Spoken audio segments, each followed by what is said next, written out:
Ooh, I'm Hey there, fuzzy. everyone.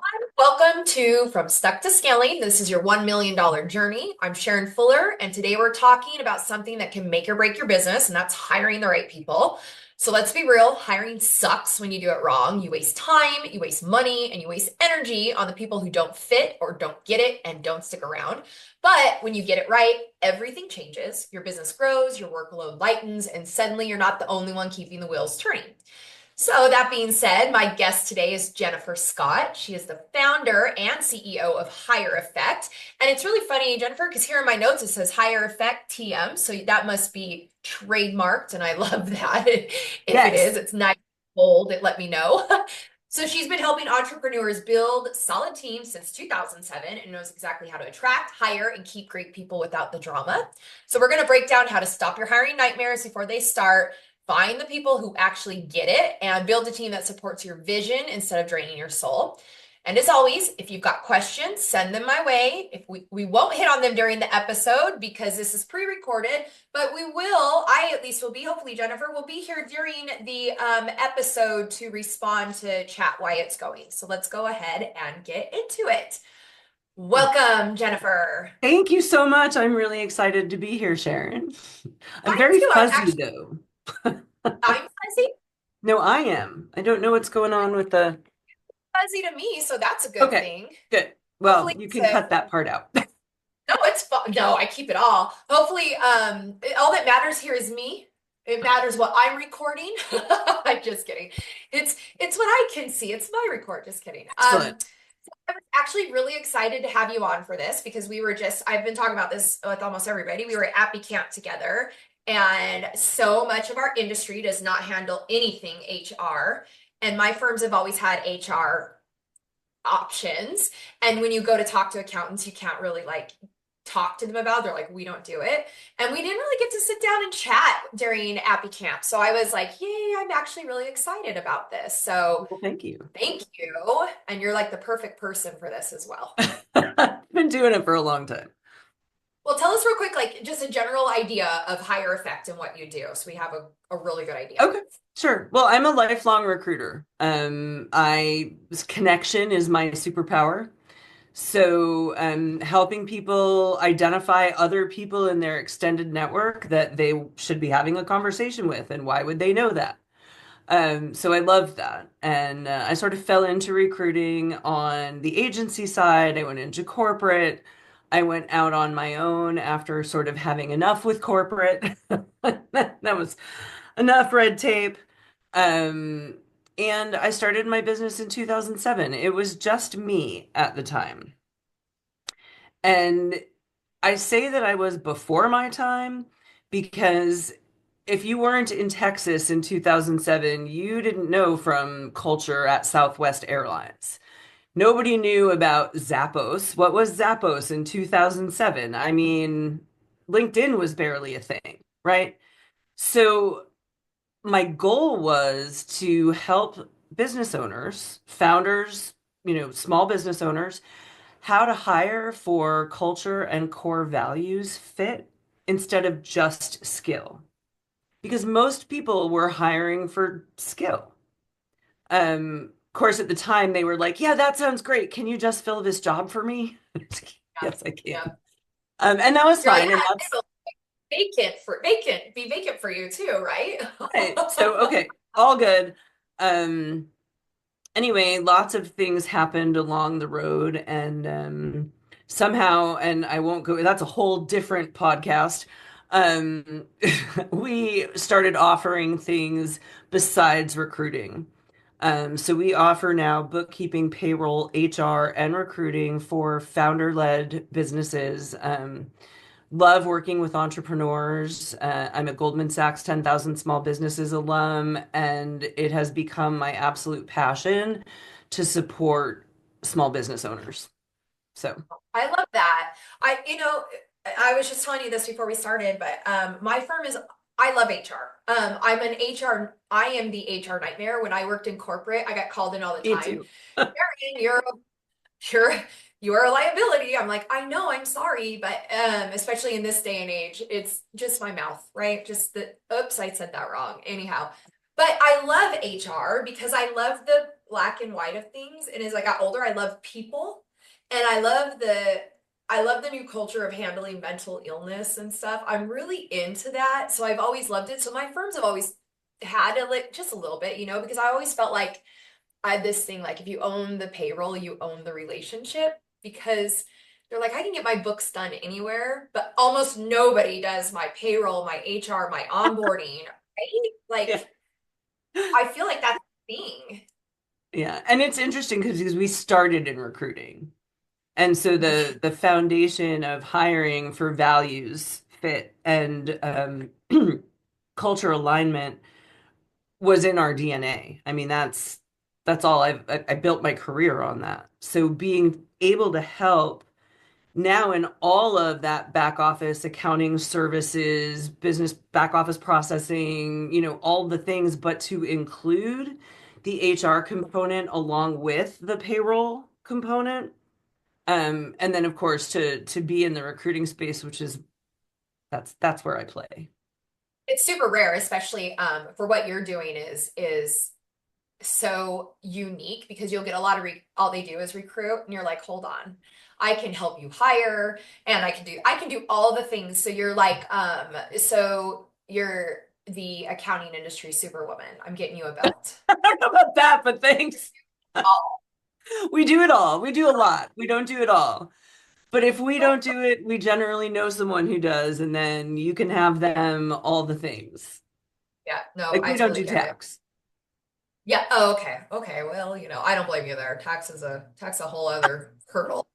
Yeah. So that is another episode. So what I'm finding lately, so I do strategic advisory, and a lot of people that come to me, they're like, I was just having this conversation for you, and I got on to with my marketing agency, and they said, what is the biggest issue with your clients? I said, time. They are they do not have time. They if they came to me with one problem, it's I just want to take a week off and be able to unplug, right?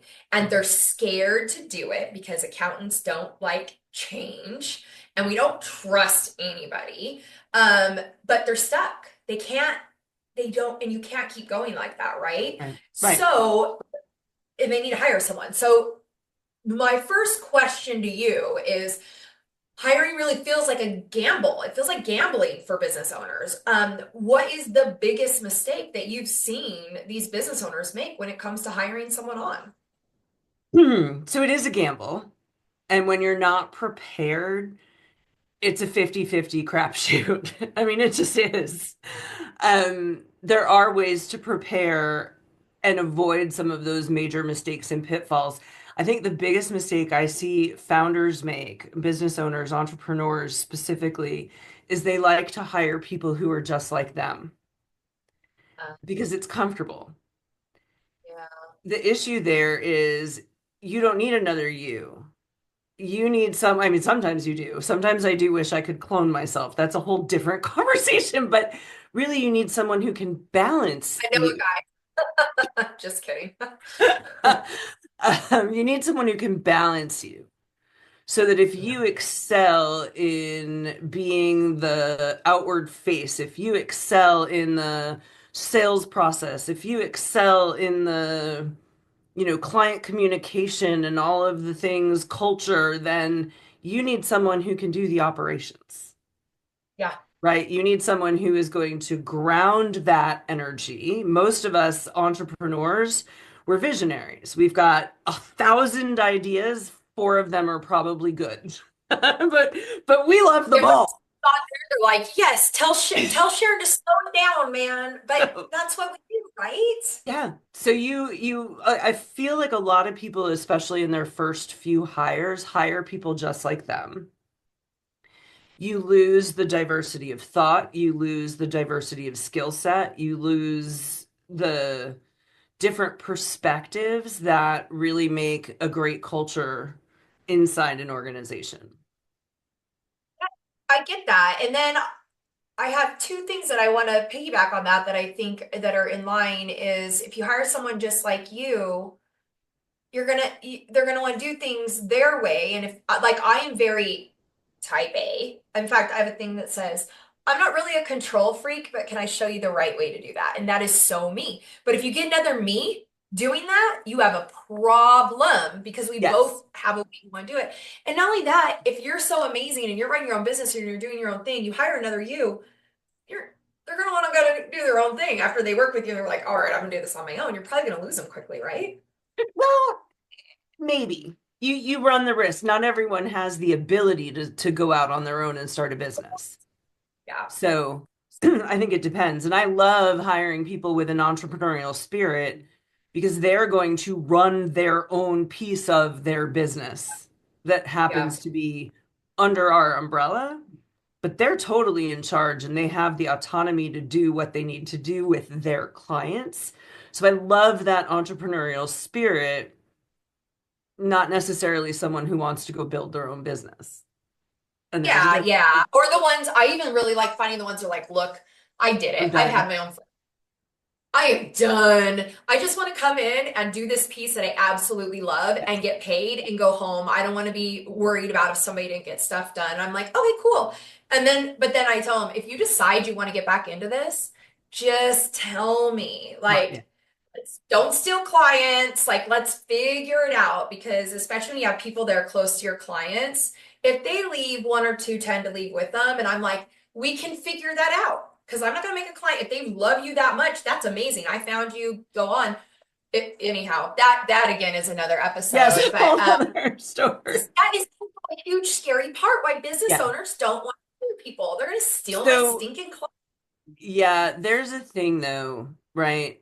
And it's said all the time, but why would I train someone if they're just gonna leave is the Yeah. question. But what if you don't train them and they stay? Yeah, oh, I've seen that and I love it. And it's true. It is true. And yeah, I mean, you have contracts, right? That's what I tell people. Do not have, like, you can't really do a non-compete, but you can say Right. non-solicit to your employees. But you can tell your client, if you touch anybody that works for me within a year, I'm coming after you for 50% of their salary for recruiting because I hired, trained, did everything to make them so amazing for you. And now you're just walking away? No. Give me Right. I used to work for this one guy. He was a founder, and he would say he had a sign on the wall that said, "F you, give me money," because he had all these clients. So no, give me my money and get out. Give me my money and get out. And that just made me think about it. He's like, nope, don't care. I did all this. F you. I'm like, That's man, but he awesome. was five. He had no F's to give, so he didn't care. Um, so, so that with that, so you work with a lot. Your specialty, you said, is like founder-led businesses. So this is something that people don't even realize they're doing, but what's the difference between filling a role and hiring someone who actually makes your business better? Uh, We see it a lot, especially with first-time business owners, right? They mhm. have an opening, it's crushing them. They're the ones having to fill the gap. They're feeling overwhelmed and they just hire someone that looks good on paper. They said the right things during the interview and they can just be a stopgap. And that's great. Hire a temp. Yeah. Don't do that. If it's really starting to be overwhelming, if you really feel like you just need a body in the seat that is competent enough, hire a temp. Yeah. The temp Yeah. might work out to be the perfect solution for you, but it will give you the opportunity to find someone who really does fit and align with your core values and your the values of your business and the operation of your business. So I give the example a lot. You could be the best surgeon in the States, but if none of your ER nurses want to work with you, I don't want you doing my surgery, Yeah. That makes sense. right? I want the right person who's going to mesh with their core team or don't touch me. And that's such a hard thing to build though, right? And I was thinking about that because I've done it before. I We all need have. somebody Yeah. right? And I'm like, shoot, this person looks good. And that was just it. So we started implementing this 3 yes policy to where three of us will interview. And whether I don't make them go through 3 interviews, sometimes we'll do a interview together to where we can ask all the questions together. We do like an initial whatever. And then we do the main interview. We ask all the questions. Then we get off, and everybody, we don't tell each other, but someone says yes, yes, or and a maybe is a no. If we don't get three yeses, we move on. Done. Because somebody Yeah. had second guesses. That was a better system for us, but we were still missing Yeah. pieces. What you Instead, just said though, Sharon, is key. If it's a maybe, it's a no. yeah, If the answer isn't yes, it's a no. Trust your gut. yeah. I think that's the one thing that people are so afraid to do. They want the job filled so badly that they make that person okay. Yes, Because, or they put they make them be what they're not. Like I always see, oh, you love that? That's amazing. I'm going to teach you to be this, but they're not going to ever be that. So yeah, stop yeah. cat saving them. You've got to trust your gut. I have a team of recruiters that work with me on a very large seasonal recruiting project. And so, I mean, this past season, we had 36 recruiters on the team filling like 4,000 jobs for an outsourced client. Yeah, it was crazy. Um, it's crazy. That gives me anxiety right there. I'm like, It's That's I so much, would but it's never so much fun. I love high volume. That's I don't like my like jam. I interviews. love high volume. So, but I'm training these people who really aren't recruiters necessarily to do this, right? They're subject matter experts or they're, great customer service people and I can teach them how to do this because it's a lot of just repetitive interviewing. You're hiring Yeah, for the same position over and over and over. There are just a lot of them. yeah. Um, but I tell every single one of them, if you're not sure, the answer is no. When in doubt at all, the answer is no. There is something about your gut instinct. It's a fight or flight that's been with us. It's human nature to know. My favorite interviews is when are the ones that start, the first 3 to 5 minutes, I'm like, this is I just not see going to this. work. How do I end this without making this person feel terrible about their life? Right? And then they change my mind. Oh, I don't get Those many are of my those. favorite, right? Because I went in saying, "Ooh, I have doubts." And throughout the course of the interview, they say things that I'm like, "Okay, let's go back to the initial questions because here's what I got." And give them the opportunity to like really explain. Yeah, I was really nervous in the beginning. I'm so sorry, or Yeah. whatever. Yeah, I feel Um, like you can fill it out. But you know what I think sometimes we do as business owners is we kind of spoon feed. I am dyslexic. Spoon feed them kind of what they want us to say because we're like, I need this to feel so bad that we're like, oh, we really need someone to do this. Oh, I do that. And professional interviewers, they know how to read. They know what do? They take the job posting and then go, hey, ChatGPT, give me a cover letter that basically says I do what this post right. says, right? Well, and even before ChatGPT, I mean, coaches used to tell people take the job description, make sure that the keywords in the job description are on your resume. When they say these are the must-haves in your cover letter, you show them exactly how you have those things. Yeah. So It's still, if I'm glad. someone can't, if someone can't give you a real life example with very specific details, don't trust it. That's a No good one. one, interviewing for a payroll person. I happen to be looking for someone to do payroll. Um, Tell me about your biggest payroll challenge. Like, what was the worst situation you've been in and how did you get out of it? I don't want to hear, well, sometimes the clients don't give you the hours on time and sometimes they're, no, give me a specific example Yeah, of your worst payroll nightmare. yeah. I mean, I don't want your client's name, I don't want time and date, right? But I Yeah. want to know that that actually happened. Oh, Don't talk to me in wheeze and in sometimes is and these yeah. generalizations. Like, I want to know what happened. And if Oh my you don't God. have a memorable story, something's Correct. off because I don't care what industry you're in, there's always a memorable story. There is, and I've made some Always. up in the past, or I've told stories if I know they had people because I'm like, I honestly never had that happen, but I'm going to tell something. But I am telling you, this past year, I should have just went to you, and now I'm super bummed. We were hiring for a payroll person, and we went to three through three of them. I'm like, it's a part-time payroll. We don't even do it.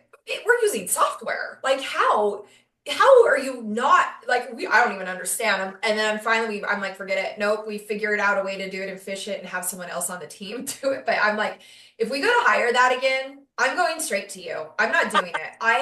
Thanks. I can't stand hiring. You want to know why? Because I only see the good in people. And that sounds amazing, but when you own a business, it is It's a not pitfall. amazing. No, My it's a glass is too pitfall. full or half full when it comes to people when I'm like, Sharon, it has a hole in the bottom. There is a hose pouring in and it is just leaking. And you're like, oh, let me pay you $20,000 more than you're asking because I want you to be so happy. And I'm like, why didn't they work out first? No. Don't. That's And why that my team's like, don't hire any more people, Sharon. Hire technology. You're great at that. I'm like, you got it. and I think those are some things that people really need to look for, right? People are exaggerating their skill set all the time because Yeah.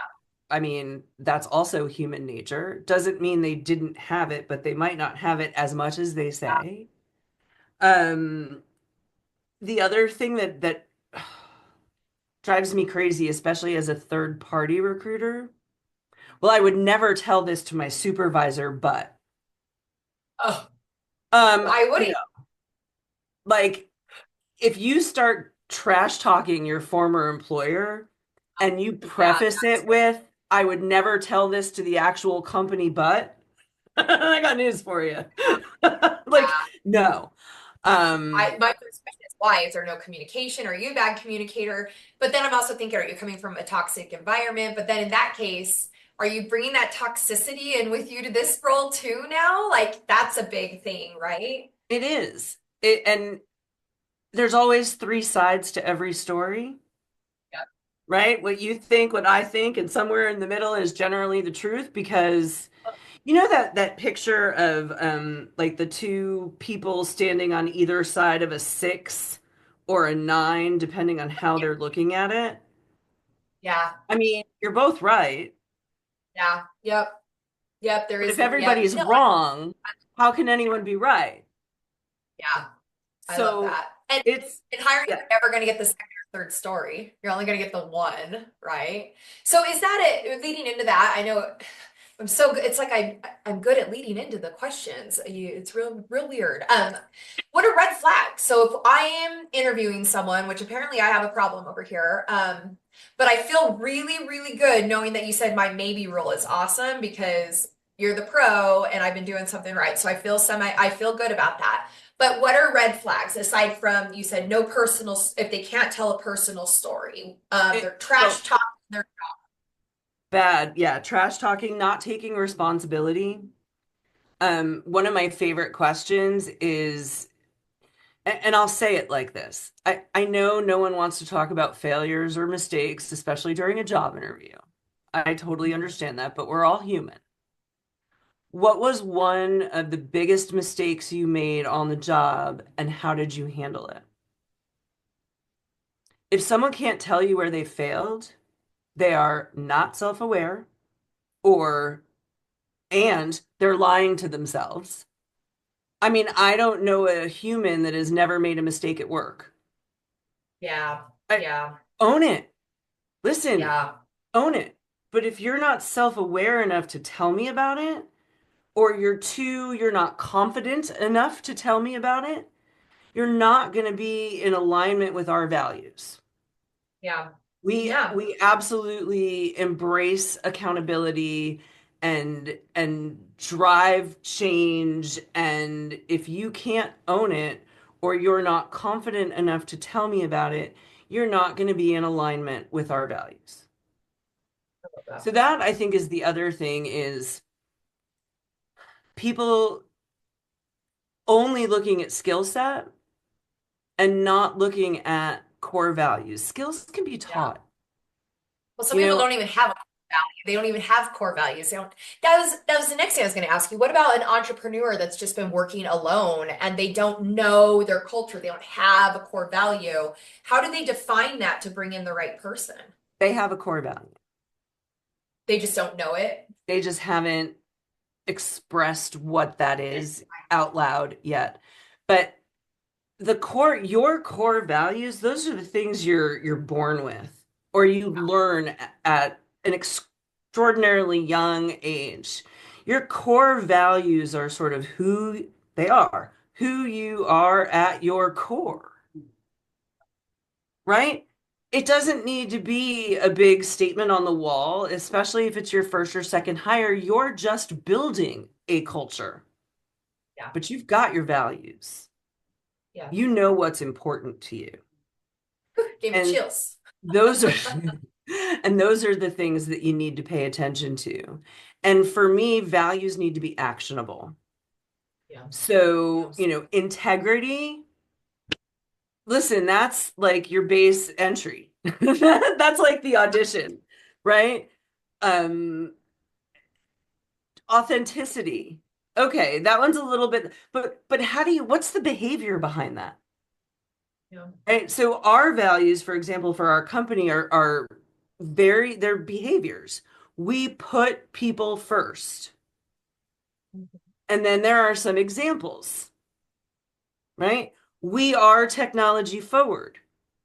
And then there are some examples. We embrace accountability Yeah. and we drive change. And and if someone doesn't resonate with those examples or those values, they're definitely not the right fit for our team. Yeah. Right? And to me, that's about self-awareness, emotional intelligence, but also hiring for the job. So I don't want to ignore skills, Yeah. Yeah. right? There has to be an aptitude, right? Yeah. I'm not saying that skills don't matter, but specific skills can be taught. We'll go back to the payroll example. I don't really care if you've never used ADP or you've never used Gusto. I can teach you that. Yeah. Yeah. I'm not going to have the time and the bandwidth to teach you about final paycheck laws and where to go research them and what FMLA is and when someone takes leave and when someone should be enrolled in benefits. Like, I don't have time for that, Yep. but I can teach you how to use the software, Yeah. right? Absolutely.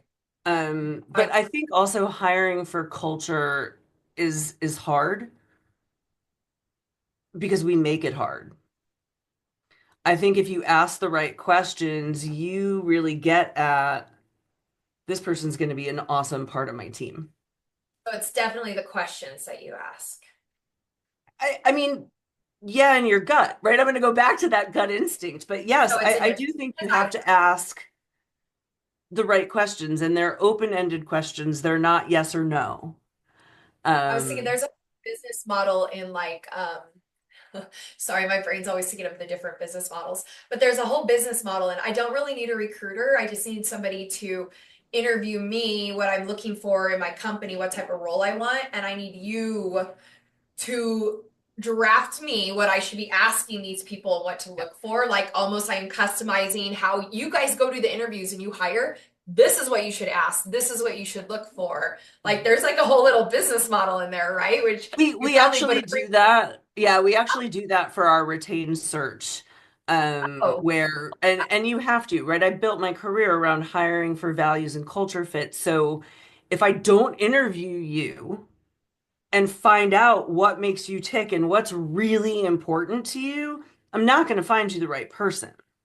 yeah, yeah, yeah. And by the way, when you're interviewing, even internally, when you're interviewing your hiring managers to find out what they're looking for, it's usually not the bachelor's degree, No, the eight to I don't even 10 have years. education, so I don't even look at that. But when I ask people, like, what's the most important thing to you in making a hiring decision, it's almost never skill. It's, I really need someone to be proactive. So that's why big picture thinker, go getter, somebody who wants to own what they're doing, somebody who takes pride in their work. Because Yes. same thing, I'll bring in an intern that has a basic knowledge of Yes. accounting. I'll Yes. teach you how to do every single task in there, but you have to want to do it. You have to have good communication. I need you to call things out. I call it the see something, say something, which I know I stole from the TSA, but I'm like, Yes. don't just leave it. Yes. Let us know. Like, what do you, I'm not going to give you, like, anyhow. So, yeah, that you're right. I don't think I ever once said, I need you to have 7 years experience. I'm like, I need you Yeah. to not suck. I need you. Yeah, that's a good start. Um, but yeah, I mean, when you ask them, like it's literally almost never the things on paper that they tell you are must-haves.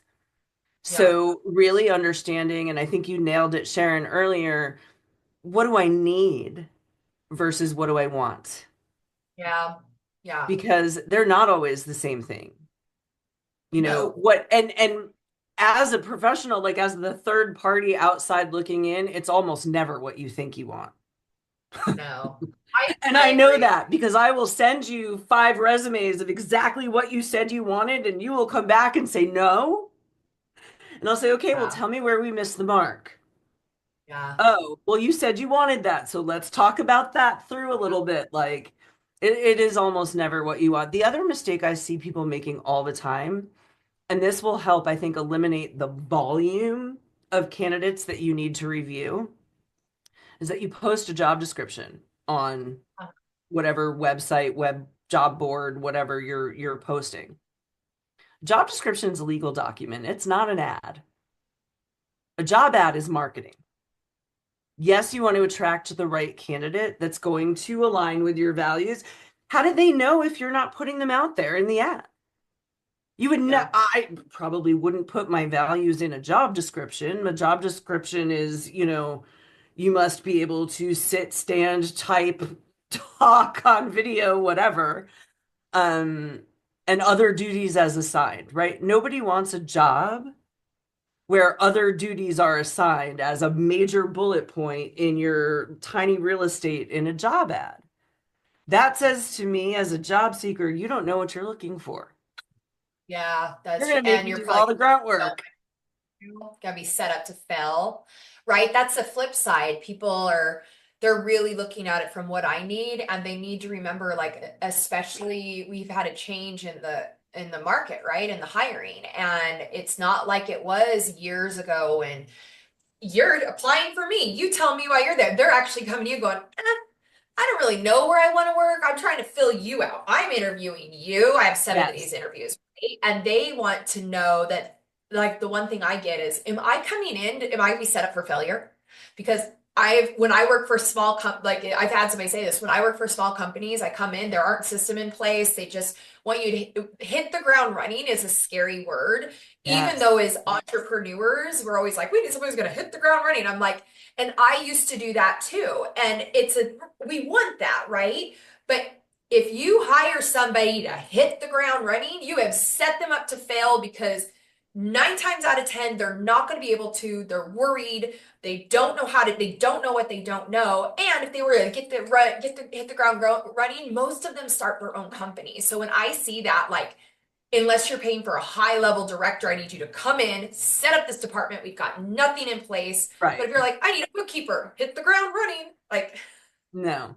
Especially because even if they know all the ins and outs, they don't know your way. yeah, yeah, your systems, your And process. there are more than one way to do it right. Not necessarily in accounting, but The typically. IRS could disagree with you.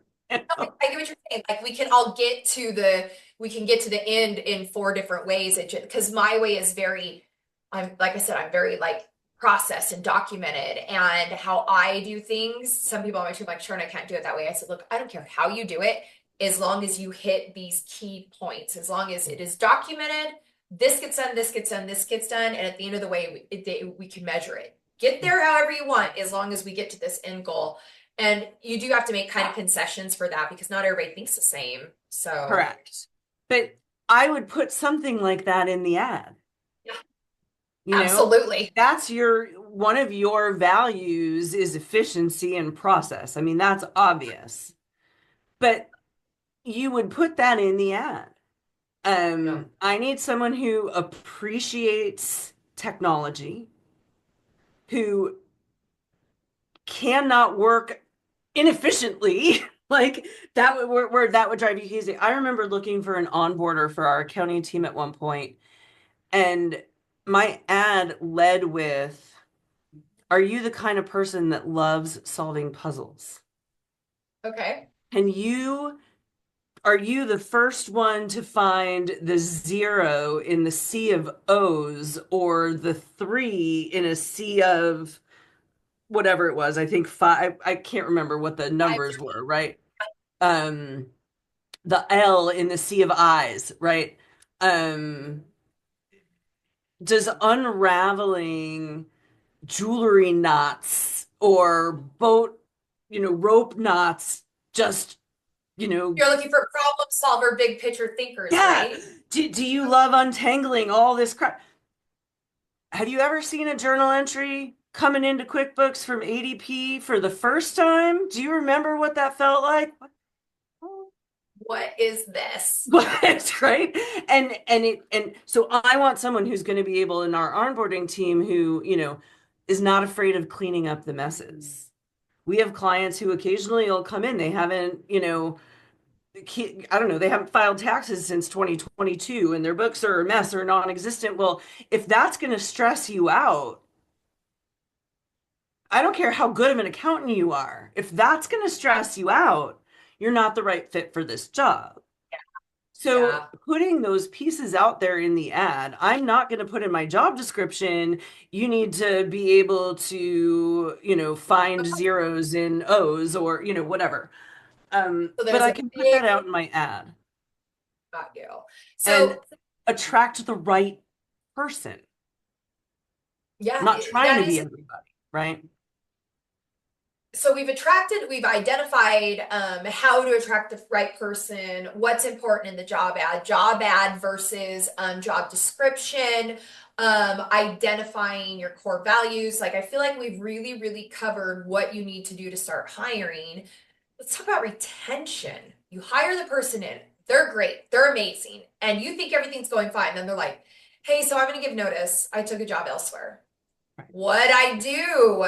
How do you keep these people? Like how do So you I love to say, and I live this way, that retention is re-recruiting your existing employees every day. I mean, that's really what you're doing. You want to make sure they stay? Well, do a stay interview. Why do you yeah, find out why people are leaving, but you don't find out why people are staying?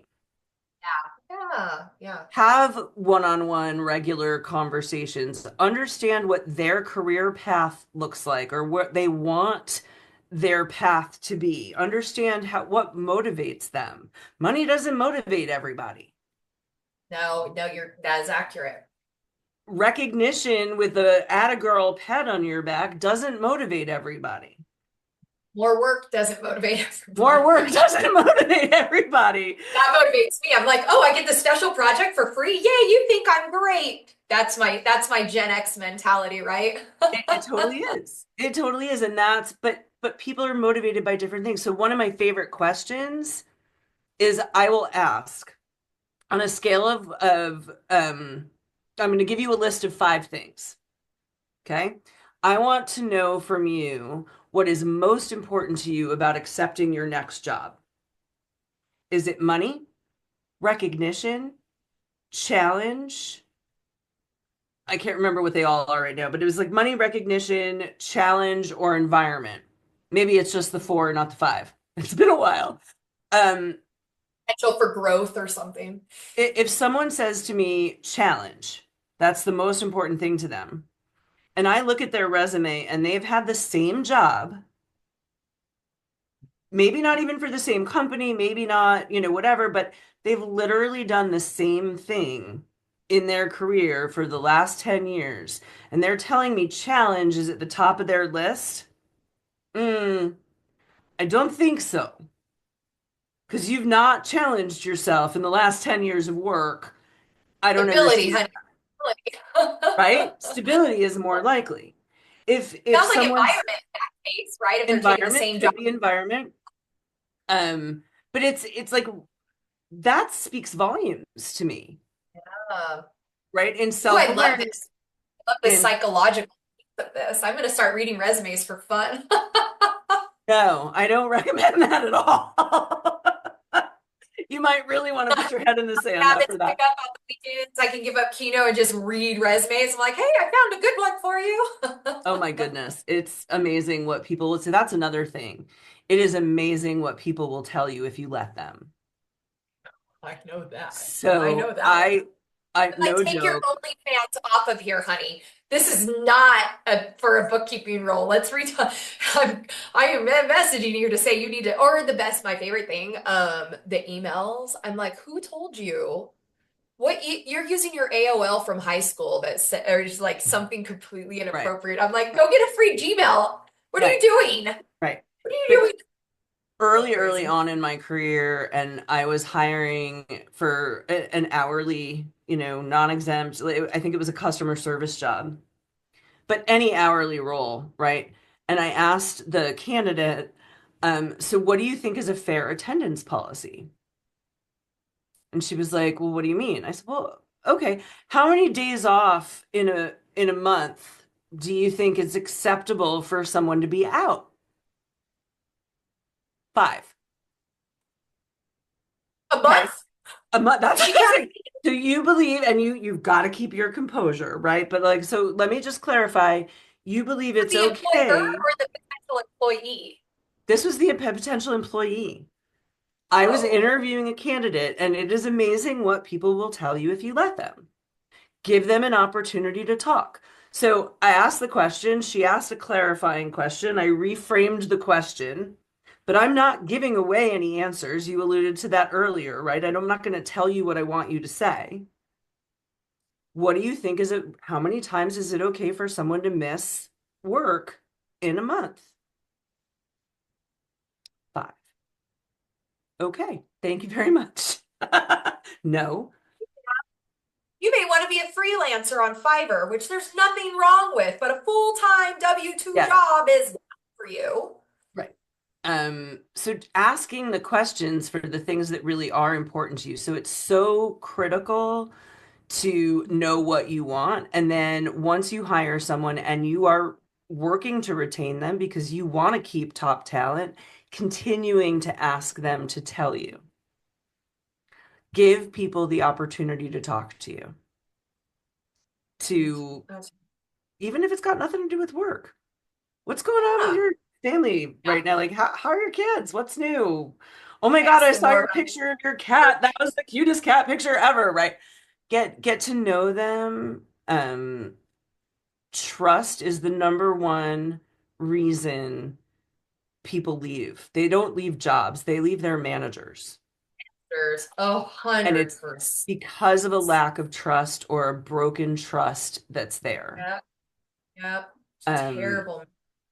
I get that. Managers that will say things like, I want innovation, but you're not allowed to make a mistake. Um, Yeah. Or have an idea. Great idea. We're going to do nothing with that. That's going to go right. here in the bin. So I really embrace stay interviews because I do think that they're a great part of retention. I think being Yeah. fair, um, being who you say you are on paper, don't just have your values be a thing that hangs on the wall in the conference room, but live that way. Um, I know for our firm, we don't pay the best in the world. We don't. But what we offer is so much bigger than that. Yeah. And everyone knows we're working on getting to pay them more. They know that. They know we're not taking more than I mean, we are, as transparent as it's responsible to be with our situations and our financials. And every single person on our team knows they're being taken care of. Yeah. That's So awesome. I I know I had all these questions, but we answered them in conversation. So we got to wrap this up. So I want to I I want people to know how to get a hold of you. How do they get a hold of you? awesome. Well, thanks. We're all over. So it's HireEffect. It's With the HireEffect. HireEffect. Yes, TM. Thank you. I did that literally because there was another company that started years after mine did, and it was called the Hire Effect. And it was they were selling a product, so it was a completely different scenario. But I was like, people are finding your website and not mine. Like, you can't do this. Like, not okay. Anyway, so we're hireeffect.com on the web. We're on LinkedIn, Facebook, Instagram, um, sort of wherever. We'll meet you where you're at unless you're on X, because we don't do Twitter anymore. I I know I don't do a lot. Like, I don't even know where I just got asked. I'm like, I don't even know.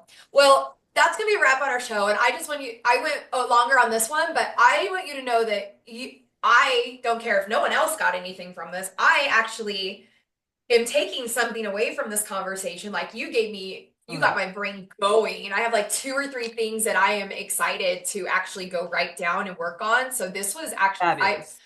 you. You're Thank you for welcome. that. That's my goal. That Helping is people awesome. hire the right people who really fit their business. That's all I want. From now on, when I hear that people in this firm or in this accounting industry are hiring, I'm just sending them to you. I don't even care. I'll be like, nope, don't even try. Go. She's got it down. Go to Jennifer. Don't even mess around because No. I see people doing it all the time. I'm like, what are you doing wrong? But I'm also one of them. I know I'm one of them. And when I interview people, I actually tell them, are you sure you want to work for me? I'm just telling you right off the bat that I'm a slightly crazy person. Like, I am insane about process and procedure. I go, I just want you to know before you sign the document that I'm a nutbag, and people still sign. And I've had some that have followed me across four different companies, so I feel like at least that, but they're also nutbags. My team is crazy. And We're a that bunch works for you, Sharon, right? But the fact that you're putting it out there in the beginning is absolutely. crucial. I Don't always am make like, I people told you. guess. Yeah. Don't make people I, guess what's going to be important to you. Like, be out there's there, be honest, be authentically you. You are yeah, the only exactly. you. But they come to me, they're like, you, what is wrong with you? I'm like, dude, I'm gonna go back to our recorded interview where I told you, like I tried to tell you, I told you anyhow. So at least I'm very open and self-aware, but I love that. it's hard to find people. So now I just try to find more technology. I I get it. have great people in technology. Anyhow, that is a wrap for today's episode from Stuck to Scaling Your $1 Million Journey. So, a huge thanks to Jennifer Scott for breaking down what it really takes to find and keep the right people. If you want to connect with Jennifer or learn more about HireEffect, check out hireeffect.com and don't try to use it because it is trademarked. Next month, we are talking with Omri Mann about tech that scales and doesn't drive you crazy. I love Omri. I'm so excited for this one too. So we're going to dive into the best and worst tools for running a business without making your life harder. Don't miss that one. And as always, we've got a killer handout to go with today's discussion. My handout is Hire Without the Headache, your quick start checklist. And Jennifer is throwing in one of her amazing handouts, which is telling you how to hire for your culture. Is that It's correct? yeah, it's my tips for hiring for culture fit, or it's my three favorite interview questions. It's like an interview guide. It's very cool. They get a twofer for this one. They get a longer episode and two handouts. You are welcome. So, once you get those, you're going to be able to start hiring smarter and not harder. But remember, sometimes you have to scale down to scale up, and success isn't always about working harder. It's absolutely about working smarter. And we will see you next time. I can't remember how to